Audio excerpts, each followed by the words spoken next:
선하신 목자 되신 우리 주님 안에서 늘 행복한 믿음의 여정 걸어가시는 저와 여러분들 되시기를 주님의 이름으로 축복합니다. 하나님의 자녀로 우리가 선하신 목자의 이끄심 가운데 살아간다는 것이 굉장히 감사하고 행복하죠. 그런데 그 행복이라는 것을 제대로 우리가 평가할 필요가 있습니다. 행복의 기준이 우리가 되어서 우리가 생각하기에 최소한으로 일하고 최대한으로 즐기는 것이 행복이라고 생각하면 안 된다는 것이죠. 결국 행복의 기준은 우리를 세우신, 우리를 부르신 하나님의 기대에 얼마나 부합하는 삶을 살아가느냐가 진정한 행복인 줄 믿습니다. 네. 하나님의 기준에, 하나님의 기대에 걸맞는 행복이어야지 우리가 생각하는 우리의 기준에 맞는 행복이 되어서는 안 된다는 것이죠. 아멘이시죠? 질문을 이렇게 해야 아멘이. 네. 정말 중요한 것 같아요.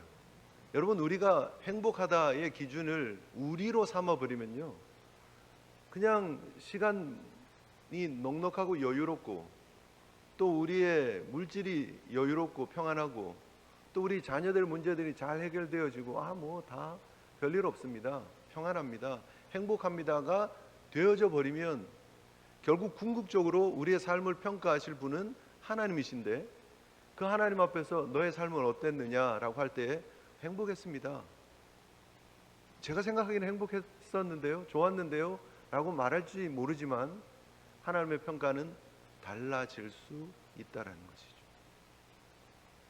세계적인 극작가 조지 버나드 쇼의 묘비명에 이런 말이 있다라고 우리 많이 들어왔습니다. 우물쭈물 살다가 이렇게 끝날 줄 알았지.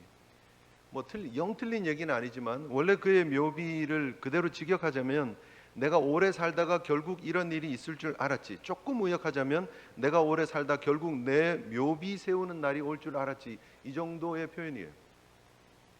내가 이렇게 살다 보면 언젠가는 묘비 세워지는 날이 있을 거야. 굉장히 지혜로운 통찰이 있는 표현이라고 저는 생각합니다. 그리고 그의 묘비에 그렇게 새겨 놓았죠. 여러분, 우리가 우리 인생을 점검하면서 돌아보면서 살아가는 것이 굉장히 지혜롭잖아요. 그 중에 우리가 잊지 않고 기억해야 될 것은 우리가 언젠가는 우리의 결승점, 우리의 인생이 마감지어 가는 시점이 있고 조지 버나드가 말하는 것처럼 우리의 묘비가 세워지는 날이 있을 것이다 라는 거예요. 그날 우리는 과연 우리의 삶을 어떻게 평가받을 것인가 하는 거예요. 내가 평가하는 거 중요하지 않아요. 물론 후회 없는 삶을 살았고 이 정도면 괜찮았다고 감사하며 사는 거 굉장히 중요한 부분이지만, 그러나 나의 감사, 나의 행복, 나의 삶에 대한 평가를 넘어서서 결국 우리의 삶의 주인 되신 하나님은 우리의 삶을 어떻게 평가하실까가 굉장히 중요하다라는 것이죠. 오늘 예수님은 이 땅에 오신 주님의 사명을 온전히 감당하는 그 믿음의 걸음들을 흔들림 없이 이어가고 계시는 모습을 보게 됩니다. 누가는 오늘 본문에 굉장히 재밌는 그런 설명들을 계속 첨언하면서 오늘 문화의 비유를 우리에게 보여주고 있습니다. 11절은 이렇게 시작합니다. 그들이 이 말씀을 듣고 있을 때에, 이 말씀을 듣고 있다는 그 말씀은 뭘 얘기를 할까요? 여러분 성경을 가서 보시면 바로 앞에 있는 10절을 말하는 거예요.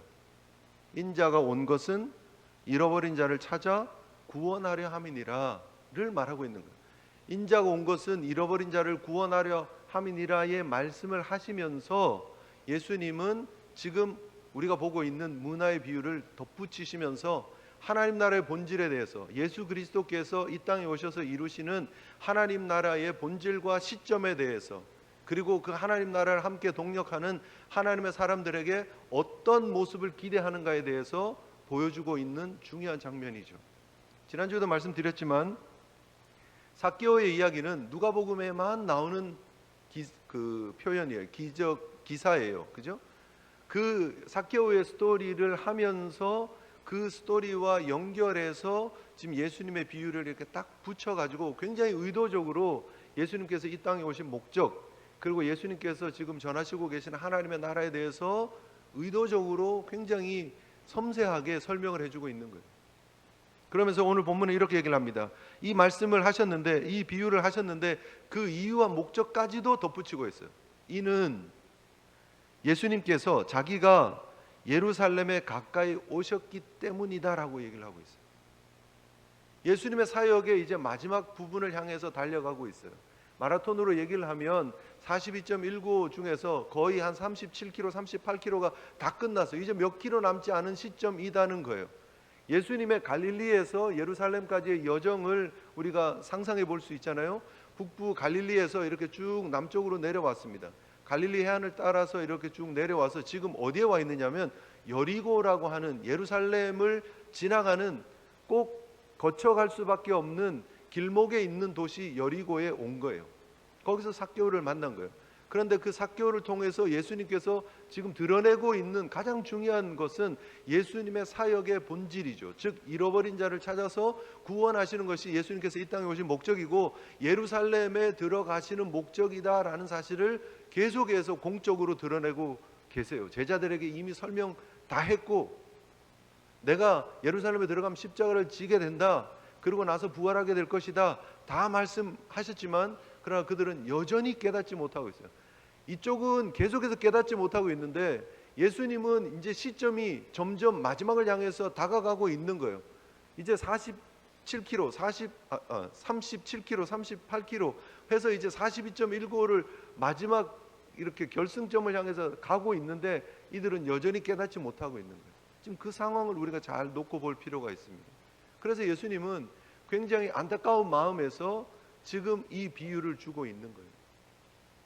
여러분, 이 두 다른 차이, 관점이 결국 무엇입니까? 예수님은 이 땅에 오셔서 하나님이 원하시는 하나님의 나라를 이루어 가시기 위해서 그 걸음을 걸어가고 계세요.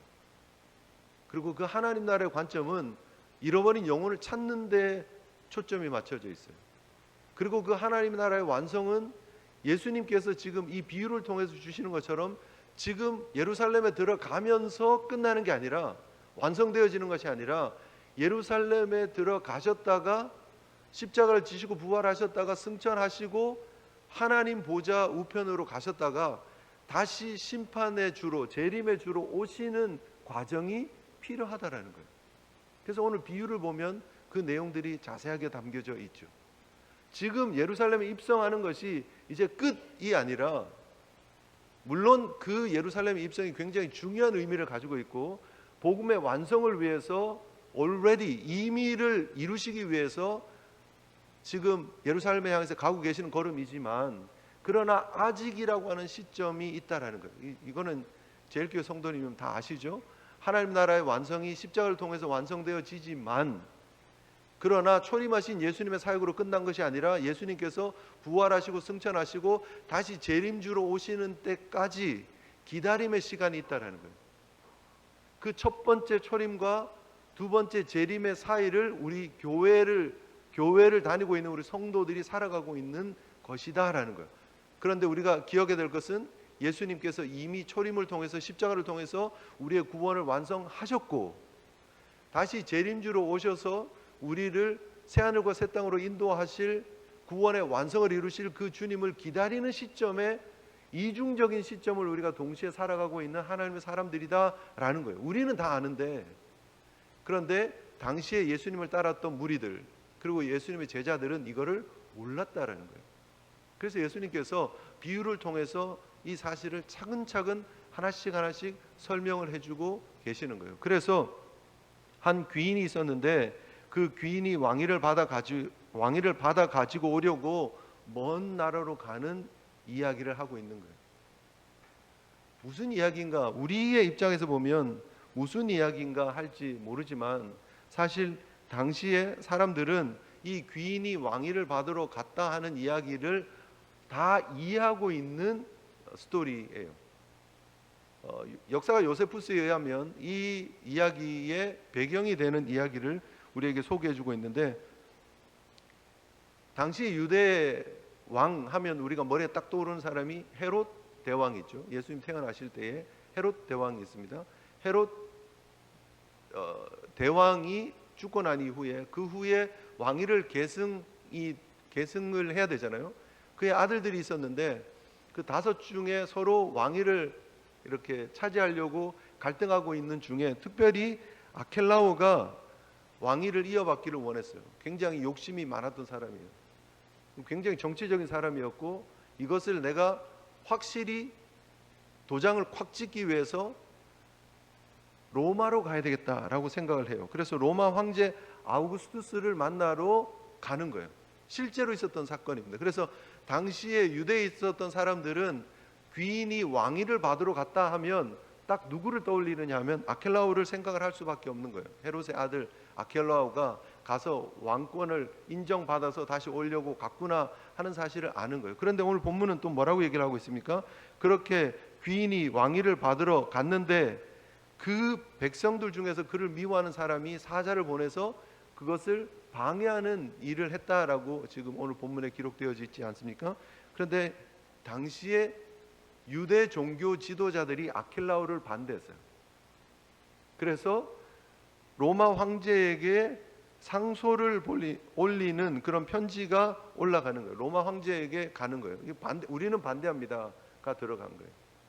그래서 지금 오늘 비유의 이야기가 실제로 아켈라오를 통해서 그리고 유대 종교 지도자들을 통해서 있었던 사건을 염두에 두고 그들이 생각하면 충분히 그럴 수 있는 얘기구나 라고 받아들일 수 있는 거예요. 결국은 로마 황제가 아켈라오를 한 사람으로 인정하지 않고 여럿 중에 하나로 인정을 하게 되죠. 그래서 분봉왕으로 세웁니다.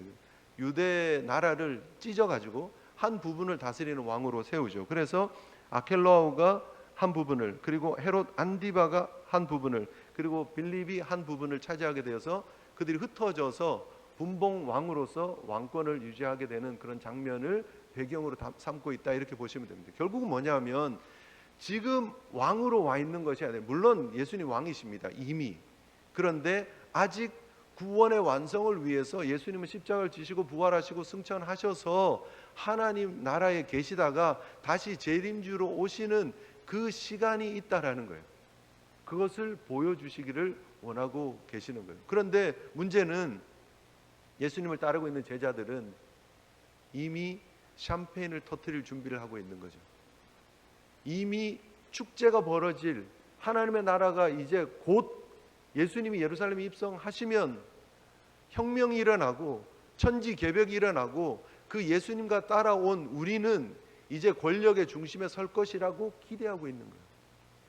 예수님은 십자가를 향해서 가고 계시는데 이 제자들은 철없이 예수님이 우리에게 정치적인 하나님의 나라를 완성하실 것을 기대하고 있는 거예요. 그래서 막 지금 들떠 있어요. 흥분해 있어요. 그래서 예수님 뭐라 그래도, 예수님 지금 이런 비유의 말씀을 주셔도 전혀 귀에 들어오지 않는 거예요. 자기 생각, 자기의 목표가 너무나 분명하기 때문에 자기 생각대로 예수님을 따라가고 있는 거예요. 여러분, 여기서 우리가 잘 생각할 필요가 있습니다. 예수님께서 이 말씀을 주시면서 제자들에게 기대하고 있는 기대는 뭘까요? 하나님 나라의 본질에 대해서 바르게 알으라는 거예요. 너희들이 생각하는, 너희들이 꿈꾸는, 너희들이 욕심내고 있는 것이 하나님 나라의 본질이 아니다. 내가 지금 예루살렘으로 가는 것은 영혼을 구원하기 위해서, 잃어버린 자를 구원하기 위해서이고, 그 길을 나는 묵묵히 걸어가고 있는 것이고, 장차 완성되어질 그 날을 위해서 나는 승천하고 하나님 나라에 가야 된다. 그리고 다시 돌아올 때까지 너희들이 이 문화를 가지고 나의 사역을 계승해 나가야 된다라는 기대를 가지고 이 말씀을 주시는 거예요. 그런데 그들은 전혀 듣고 싶어 하지 않아요. 그들이 가지고 있는 하나님 나라가 따로 있어요. 현대의 2025년에 신앙생활하고 있는 우리의 모습 속에 혹 이런 모습들이 있지 않느냐는 거예요. 하나님이 우리에게 주시려고 하는 하나님의 나라는 다른 모습임에도 불구하고 우리는 우리가 생각하는, 우리가 기대하는, 우리가 만족하기 원하는, 우리가 행복하기 원하는 우리의 그림들이 따로 있고, 그것을 원해서만 열광하고 기뻐하며 예수님을 섬기고 있고 예배하고 있고 쫓아가고 있는 모습은 아닐까. 하나님의 기대와는 전혀 동떨어진 모습으로. 굉장히 중요한 부분이죠. 우리가 지금 예배 자리에 와 있기는 하지만, 주님을 따르는 모습은 가지고 있지만, 하나님이 우리에게 기대하시는 기대와 우리의 따라가는 우리의 생각들이 다르면, 동상이몽이 되어져 버리면 굉장히 슬픈 일이라는 거죠. 비극이라는 것이죠.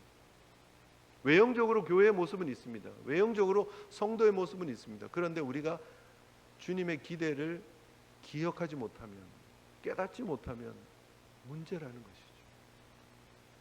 바라기는 우리 사랑하는 제일 성도 여러분들에게 하나님의 나라에 대한 큰 그림들이 온전하게 또 분명하게 건강하게 새겨지시기를 주님 이름으로 축복합니다. 그래서 주님이 오실 때까지 우리에게 맡겨진 문화를 가지고 최선을 다해서 노력하고 충성할 수 있는 저와 여러분들이 되어야 될 줄 믿습니다. 결국 주님께서 이 땅에서 초림하셔서 이 사역을 완성하시고 떠나시면서 마치 귀인이 10명의 종들을 불러서 10개의 문화를 맡긴 것처럼 우리 각자에게 한 문화씩을 맡겨주셨다라는 거예요. 편애하지 않고 모두에게 골고루 동일하게. 마태복음 25장에 보면 달란트 비유가 나옵니다. 거기에 보면 5달란트, 2달란트, 1달란트라고 차등이 있게 이렇게 나누는 것처럼 되어 있는 비유가 있고, 누가복음을 통해서 보고 있는 문화의 비유는 10명에게 한 문화씩 동등하게 주셨다라는 거예요. 하나님의 백성, 예수 그리스도의 제자인 우리에게 골고루 빠짐없이 다 한 문화씩 주셨다는 거예요. 문화는 노동자의 100일 동안 일한 가치 정도 된다라고 보시면 됩니다. 그래서 하루 일당 곱하기 100일을 하시면 돼요. 요즘 뭐 한 200불 정도씩 일당을 받는다고 치면 한 2만 불 정도에 되는 가치이겠죠. 귀중한 은 문화예요. 그런데 그 한 3개월 정도 되는 샐러리를 받아가지고 우리가 뭘 기다리고 있느냐는 거예요. 왕의 귀환을 기다리고 있는 거예요. 주님께서 다시 오실 것을 기다리고 있는 거예요. 이 문화가 우리에게 뭘 말하고 있습니까? 우리 각자에게 주신 재능들, 우리에게 주신 시간들, 우리에게 주신 재물들, 우리에게 주신 능력들을 표현하고 있습니다. 그런데 오늘 성경은 뭐라고 말하고 있느냐면 그거를 가지고 내가 올 때까지, 내가 돌아올 때까지 뭐 해라 그랬어요? 장사해라. 장사해라라고 성경은 분명히 말하고 있습니다. 무슨 말이냐면 잘 간직해라, 잘 잃어먹지 말고 잘 붙잡고 있어라 하는 내용이 아니라 이걸 가지고 이윤을 남겨라. 이것을 증식시켜야 된다라는 거예요. 이것을 늘려야 된다라고 말하고 있는 거예요. 적극적으로 활용해서 증식시켜야 된다라는 의미를 분명히 담고 있는 거예요. 그래서 그냥 가만히 가지고만 있으면 안 돼요. 그 중에 한 사람은 대표적으로 하나를 가지고 가서 몇을 남깁니까? 열을 남겨요. 굉장히 충성스러운 사람이죠. 굉장히 많은 것을 남긴 사람이죠. 또 한 사람은 어떻습니까? 하나를 가지고 가서 5을 남겨요. 5배를 남겼어요. 근데 같이 칭찬을 받는 거예요. 근데 문제는 뭐냐 하면 얼마를 남겼느냐가 아니라 이 남김에 대한 생각이 전혀 없었던 사람이에요. 주인을 굉장히 인색한 사람으로 생각하고 오늘 성경에서 말하고 있는 것처럼 수건으로 싸두고 그것을 다시 가지고 와가지고 핑계라고 변명이라고 하는 얘기가 뭐냐면 당신이 엄한 사람인 것을 내가 무서워서 당신이 주신 것을 가지고 내가 이렇게 잘 꽁꽁 숨겨놨다가 지금 가지고 왔습니다.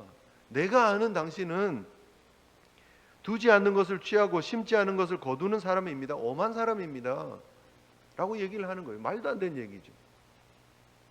주인에 대한 오해가 커도 너무 큰 거예요.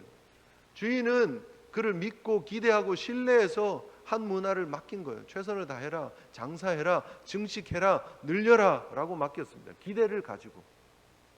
그런데 그 주인의 기대는 아랑곳하지 않고 오히려 주인을 오해해서 자기 생각대로 수건에 감싸뒀다가 가지고 와서 지금 한다는 말이 나는 주인이 굉장히 무서운 사람으로 알았습니다.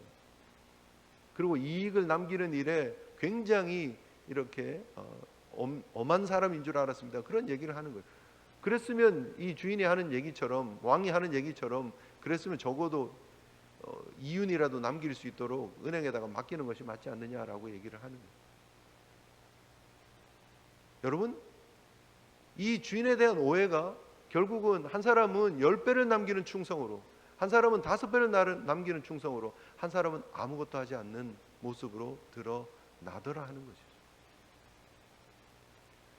결국 예수 그리스도의 초림과 재림 사이의 시대를 살아가고 있는 우리 각자에게 하나님은 감사하게도 한 문화식을 맡겨 주셨습니다.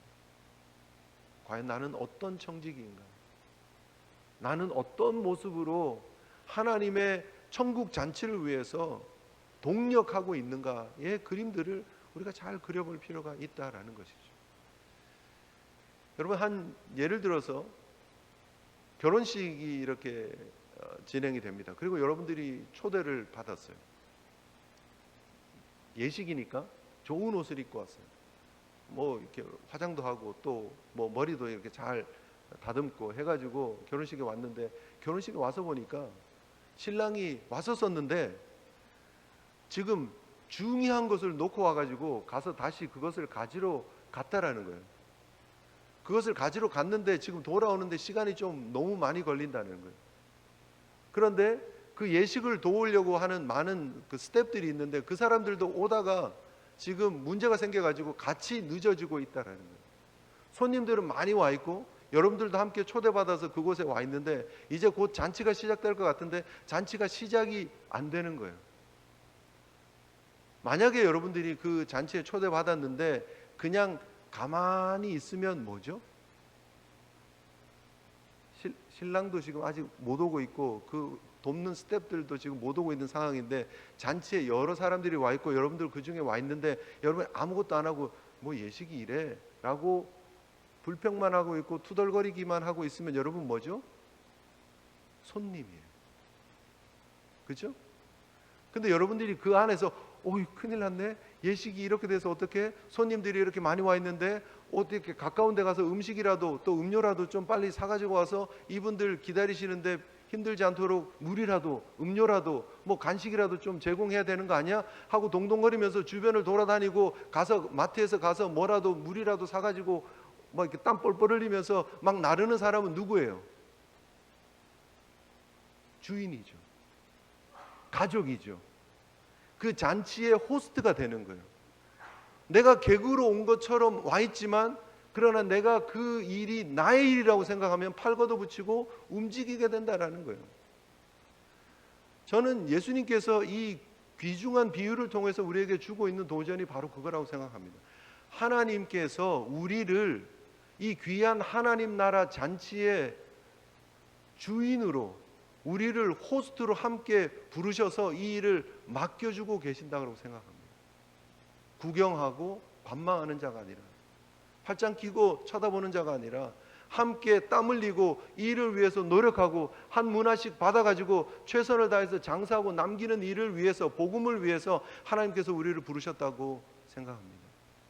사랑하는 믿음의 동역자 여러분들, 과연 나는 어떤 자의식을 가지고 내가 이 일을 감당하고 있는가? 주님의 초림과 재림 사이에 부름받은 주님의 제자로서 나는 어떤 모습으로 헌신하고 있는가? 멋진 예복 입고 팔짱 끼고 구경하고 있는 객이 되어 있지는 않는가? 아니면 하나님 나라 일꾼으로, 하나님 나라의 호스트로 함께 최선을 다해서 땀 흘리며 팔 걷어붙이고 노력하고 있는 모습인가?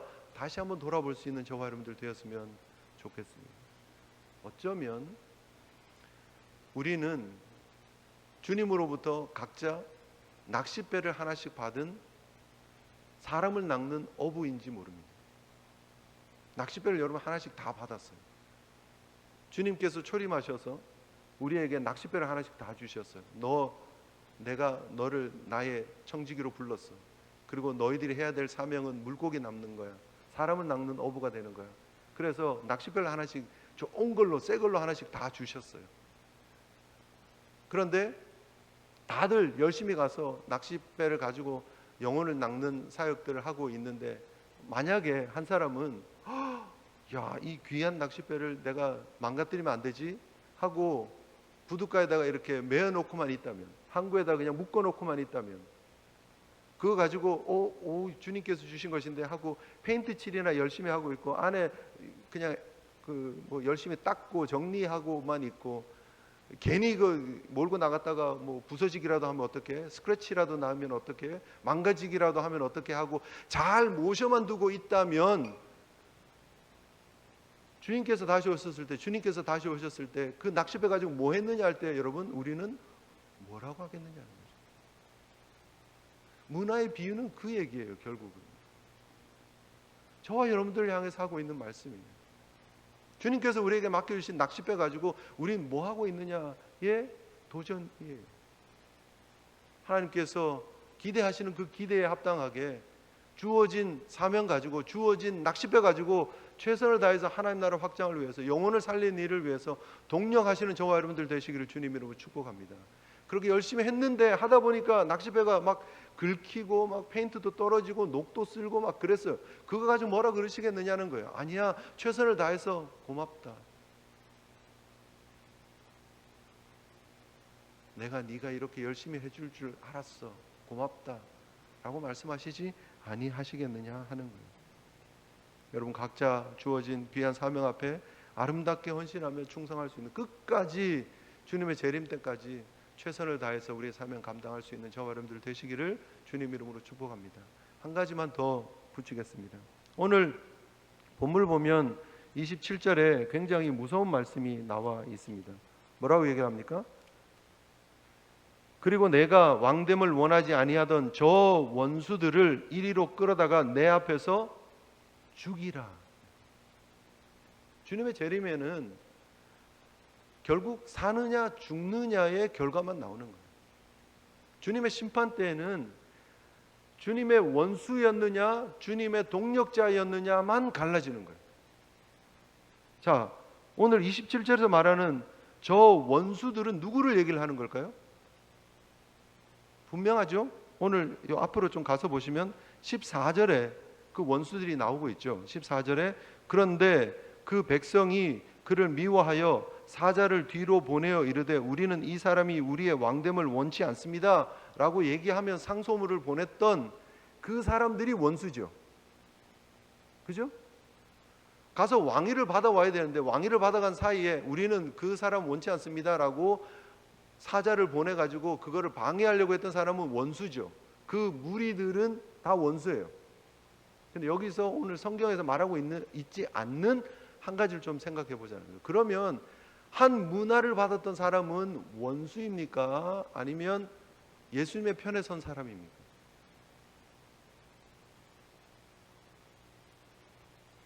이 한 문화를 받았던 사람은 아무것도 안 했어요. 반대한 사람은 아니에요. 내 왕이 되는 걸 거부합니다라고 표명했던 사람이 아니에요. 그냥 입 다물고 가만히 있었던 사람이에요. 그냥 문화를 수건에 그냥 감싸고 있었던 사람이에요. 아무것도 안 했는데요. 나는 중립인데요. 중립이었을까요?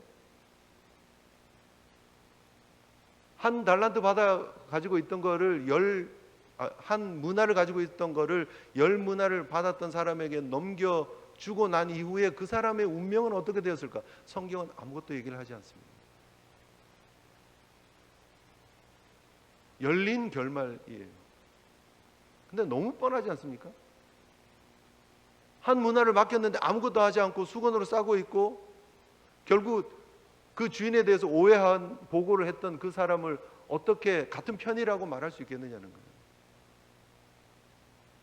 아마 저 원수들을 죽이라고 했던 그 심판 속에 같이 따라 들어가지 않았을까라는 거예요.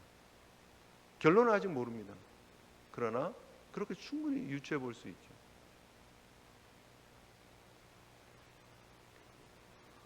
저는 이것이 우리에게 굉장히 엄청난 도전을 주고 있는 부분이라고 생각을 합니다. 과연 우리는 어떤 청지기인가? 나는 어느 편에 서 있나? 나는 아무것도 하지 않았는데요. 그냥 가만히 있었을 뿐인데요가 핑계가 될 수 있을까? 저 원수들이라고 하는 표현 속에 우리가 혹시 포함되는 일들을 행하고 있는 것은 아닐까?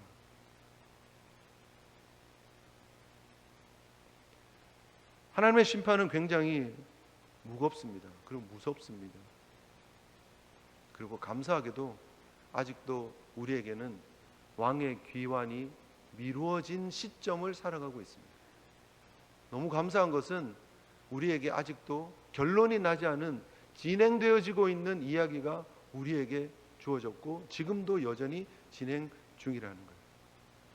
나는 받은 이 한 문화를 가지고 열심히 장사하고 있는가? 잘 남기고 있는가? 지금 한 문화가 두 문화가 되었나? 세 문화가 되었나? 다섯 문화가 되었나? 열 문화가 되었나? 여러분 계산하고 계시느냐는 거예요. 달란트 비유에서 주인이 돌아와서 계산하자 말씀하시잖아요. 이 문화의 비유에서는 그렇게 얘기를 하고 있지는 않지만 결산하는 날이 분명히 온다라는 거예요. 나는 어떻게 진행되어지고 있는가? 결국 최종 심판 앞에서 나는 어떤 모습으로 설 것인가를 늘 고민해야 된다. 그 날은 온다라는 거예요. 그 날은 분명히 우리에게 예정되어져 있다는 사실을 우리가 기억하시면서 내가 돌아오기까지 장사하라 말씀하신 그 주인의 음성에 귀 기울일 수 있는 저와 여러분들 되시기를 주님 이름으로 축복합니다. 우리의 시간들, 은사들, 물질들, 사업들, 자녀들 모든 것들 그것이 주인이 맡겨주신 거예요. 그래서 우리가 청직이라고 하는 거예요. 나중에 다시 주님 앞에 섰을 때 주님 여기 있습니다. 주님께서 맡기신 것에 제가 부족하지만 최선을 다해서 이만큼 남겼습니다 라고 말할 수 있는 착하고 충성된 주님의 종들 되시기를 주님 이름으로 축복합니다. 어정쩡하게 대답하거나 혹은 중립이었습니다라고 대답하는 그런 일들은 용납되지 않는다는 거예요. 양이냐 염소냐예요. 예수님 편이냐 원수냐예요. 중립은 없다라는 사실 우리 다시 한번 기억하면서 나는 맡겨주신 문화를 가지고 기쁨이 되어지는 일, 하나님께서 기대하시는 행복을 위해서 달려가고 있는가? 우리가 주님 앞에 섰을 때 내가 이렇게 할 줄 기대했었다, 고맙다 라고 말할 수 있는, 아쉽게도 내가 너에게 큰 기대가 있었는데 안타깝다 라고 하는 소리를 듣지 않는 하나님의 종들 되시기를 주님 이름으로 축복합니다. 우리 찬송 한 곡 부르면서 우리 기도하는 시간 가졌으면 좋겠는데요.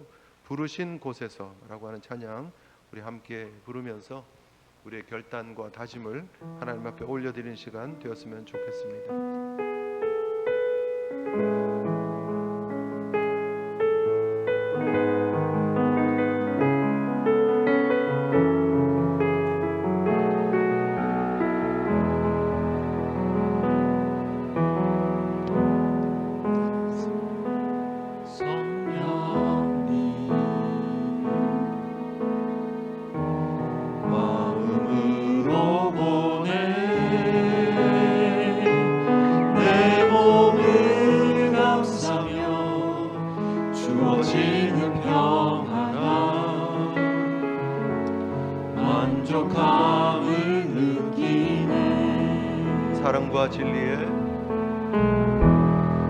사랑과 진리에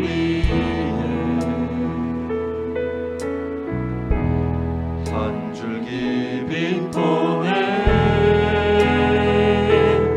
내 몸을 감싸며 주어지는 평안함 그 사랑을 느끼네. 부르신 곳에서 난 예배하네. 어떤 상황에도 나는 예배하네.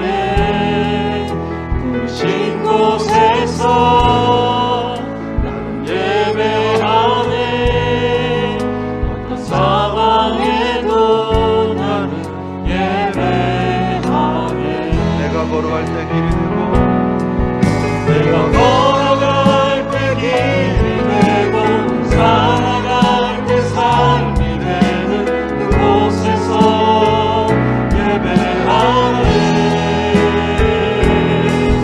내가 걸어갈 때 길이 되고 살아갈 때 삶이 되는 그곳에서 예배하네. 부르신 곳에서